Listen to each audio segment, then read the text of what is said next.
Великая Пасха, а по соседству многотысячный ифтар. Согласитесь, такое можно увидеть только в Татарстане, где реализуется образцовая модель межнационального мира и согласия. Мы начали эту программу со спортивных достижений и закончим темой спорта. Хоккейный «Акбарс» в финале Кубка Гагарина. Это просто чудо. А ведь звездный тренер Олег Знарок в середине сезона оставил нам дымящиеся от поражений развалины командой с угрозой непопадания в зону плей-офф, с конфликтами в раздевалке и отсутствием внятной игры. Но пришел великий мастер Беллидинов Зинатулла Хайдарович, поистине Талсумща бил, волшебник бил и освободил дремавшую первобытную энергию Радулова, разглядел необходимые команде таланты у молодых игроков Воронкова и Сафонова, огранил команду в сияющий твердый алмаз и вернул в Казань Нику, капризную богиню победы. Я лично смотрел несколько раз третий матч серии с омским «Авангардом», когда, проигрывая по ходу встречи 2-0, Акбарс в который раз сравнял счет и вновь забросил победную шайбу в овертайме. И поражался работе тренера. Беллидинов настраивает команду перед каждым матчем как музыкальный инструмент. Ищет и находит сильные арпеджио игроков и не ослабляет настройку до финального победного аккорда. Это уже был не только хоккей, это, если хотите, каждый раз спектакль, драма с валидольным действием и счастливым финалом.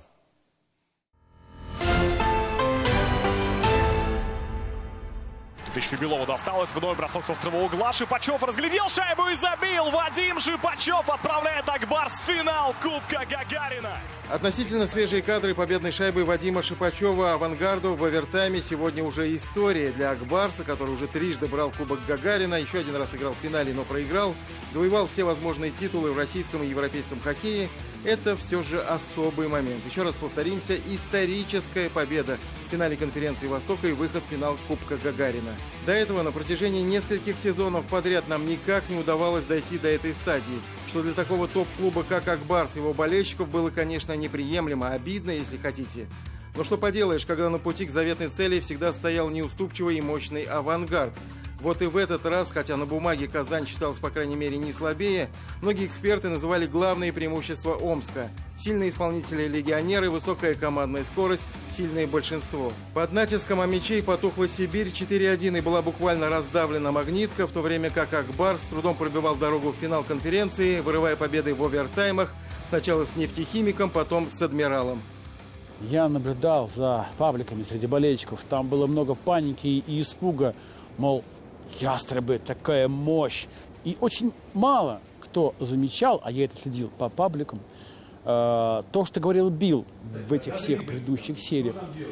Ведь мы сейчас исправляем, находим и исправляем наши ошибки. Мы работаем над ошибками. И когда начался этот финал, Акбарс предстал той командой, которую хотели видеть все мы, знающие и умеющие, как побеждать. И если бы не было в первом раунде у нас «Нефтехимика», я думаю, что встретим мы такое же сопротивление от «Адмирала», как мы встретили, мы бы не факт прошли, потому что «Адмирал» был просто сумасшедше задействован. Поэтому вот эти два раунда, я считаю, помогли нам обыграть «Авангард», с которым у нас не всегда хорошо складывалось именно в матчах на выбывание. «Авангард», проиграв два матча, сведя в счете 2-0, и проигрывая эти матчи в овертайме, я думаю, наверное, вот это вот их, наверное, надломило. И первый раз, и второй раз. Поэтому, да, может быть, они были чуть побыстрее, но за счет вот этого хладнокровия и спокойствия в обороне Акбарс, я думаю, что очень... Поэтому, в принципе, и прошел. Сейчас абсолютно команда, которая каждый один за всех и все за одного. Вот это видно.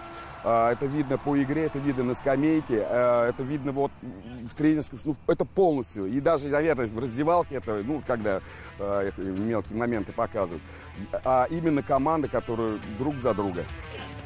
То, что сейчас замечают и выделяют эксперты, болельщики Акбарса, особую слаженность команды, ее духовитость, атмосферу в раздевалке в середине сезона были под большим вопросом. О финале тогда даже не помышляли, попасть бы в плей-офф. И если уступить, то уступить достойно. При Знарке в команде были группировки, так называемые Шипачевские, Радуловские. Об этом многие писали, и это на самом деле очень близко к правде. То есть информация просачивается, это наша работа, я могу сказать, что это действительно правда. Вот. А при Беллидинове, стоит Беллидинову просто зайти в раздевалку, первый раз, когда его представили, у всех, и у Шипачева, и у Радулова, и у Воинова, у них уже нету никакого выбора, кроме как подчиняться. Они понимают, что они ничего не могут сказать этому тренеру. Такой запоминающийся сезон от слез горьких и хватания за голову, да, до уверенного взгляда вперед. И мы не боимся финалиста, то есть соперника по финалу, был бы это СКА или, как теперь уже известно, Центральный спортивный клуб армии. Как обреталась эта уверенность по ходу чемпионата в тяжелейших и изнурительных сериях на выбывание, все это мы теперь знаем и видели. Ключевым фактором, конечно, стало возвращение Зиннатуллы Беллидинова на тренерский мостик. И хотя ситуация была критической, главный тренер сразу дал понять, ни о каком достойном завершении сезона не говорим, только честный труд с прицелом на самые высокие задачи, то есть Кубок Гагарина. А ситуация решаемая. Спасибо за доверие. Ситуация такая непростая, но она решаемая. Как Зиннатулла Хайдарович вступил на пост, все, максимальное внутреннее умиротворение. И у меня вот ровно те же самые ощущения, что и сезон 17-18. Я был в начале сезона уверен, что Кубок будет наш. Сейчас то же самое ощущение. Он говорит простые вещи, говорит: ребята, мы должны все как один работать.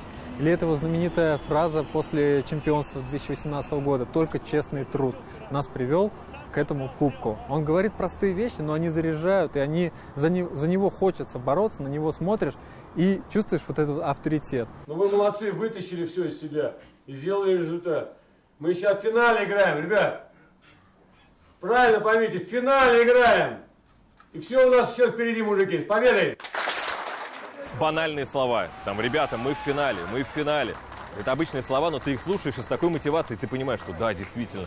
Потом переслушаешь, думаешь, ну да, мы в финале, а что тут непонятно? Но когда это говорит Зиннатулла Хайдарович, ты заряжаешься максимально. Ты сам уже прям хочешь даже через камеру вылезти, начать прям убивать все на свете, всех, лишь бы кубок принести. Тут бьешься за тренера, за клуб. Он вот как-то заставляет тебя быть большим патриотом. Он никогда бороду не отращивал. Всегда чисто выбрит, аккуратно одет. Вот, то есть всегда корректен, всегда сначала выслушает, потом начинает отвечать, улыбается, как бы ему, может, хреново не было на душе. То есть он своего рода такой хоккейный политик, что ли, если так можно выразиться. А ведь поймите ситуацию, когда в команде у тебя 30 мужиков, и с каждым найти надо общий язык, а если они еще каждый себе звезда, или, по крайней мере, там, претендуют на звездность, это еще возрастает. То есть надо находить каждому подход. В современном сейчас, да, тренерском цехе обычно главный тренер — это больше психолог, наверное, да, там помощники — это больше тактические такие тренеры. А Зиннатулла Хайдарович в себе сочетает все вместе. Он и тактик, он и психолог, он умеет пообщаться, он умеет в нужное время в игре что-то поменять. Поэтому я думаю, что это все заслуженно было. Дисциплина спасет все. Он это видел всегда. И дисциплина спасла все. Мне так кажется, только так. То есть и его уверенность, его требовательность прежде всего к себе просто передалась тем людям, которые собрались в этом сезоне в Акбарсе.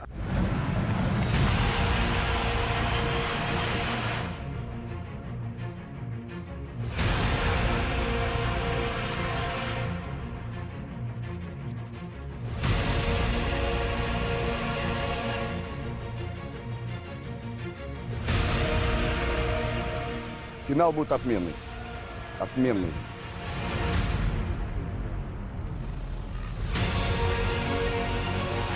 И все решится в тренерской дуэли. Это безумно интересно. Сейчас в финале нас ждет такая же дисциплинированная и системная команда ЦСКА. Акбарск к противостоянию готов. Все игроки и тренерский штаб работают сосредоточенно и вдумчиво. Финал это круто. Это все, ради чего мы пришли в хоккей когда-то. Ради таких матчей, ради вот этих матчей за кубок. Вся команда работает дружно, с хорошей отдачей, с пониманием. Это самое главное. Мы подготовились физически и отдохнули. все нормально. Будет интересная серия. У них очень слаженная, сильная команда, хороший исполнитель. Ну, в принципе, все на высоком уровне и без каких-то слабых мест. И будем стараться обыграть и привести кубок сюда, к нам, в Татарстан. Серия стартует в Казани 17 апреля. Это будет эпическая битва двух сильнейших команд лиги, в которой мы будем болеть за Ак Барс и за красивый хоккей. Тимур Бекмурзин и Дмитрий Шлемин. 7 дней.